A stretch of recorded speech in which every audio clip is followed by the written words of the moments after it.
Well, it has been a lackluster monsoon this year, even for the high country, which has kept the fire restrictions in place for so many areas. And as our Ashley DiMartino tells us tonight, weather plays a huge role in when federal and state agencies decide when they can lift those restrictions.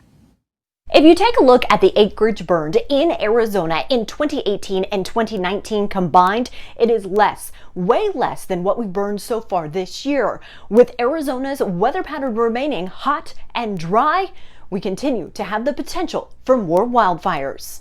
Wildfire season is now 365 days a year. Multiple state and federal agencies work together when implementing and lifting fire restrictions in Arizona. There's multiple factors into when we go into fire restrictions. That's based on weather, the fuel on the ground, the moisture capacity within the fuel. Typically, Arizona's summer monsoon provides increased humidity, ample moisture, and cooler temperatures. Our problem this year: we're not seeing that widespread moisture that we really need to help reduce that fire activity and help us lift fire restrictions in some parts of the state. Restrictions were lifted this past week for parts of northern and southeastern Arizona, but remain in place for parts of central and western Arizona. Right now, it's not beneficial for us to lift fire restrictions in areas like Maricopa County just because we are still seeing fire activity on a daily basis. Current areas under fire restrictions are at stage 2 level, which means no campfires, no charcoal grills, no fireworks, and no firearms.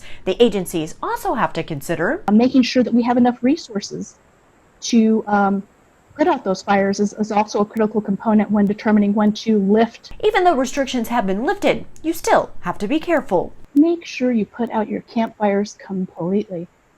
If it's too hot to touch, it's too hot to leave is the general rule of thumb. Just be mindful. Again, vegetation is still dry in parts of the state. There is the potential for, fire danger and fire behavior to increase. A good thing to do is check before you go. A really great resource is this website, wildlandfire.az.gov. We've put a link to this website on our AZ Family News app. I'm meteorologist Ashley DiMartino for Arizona's Family.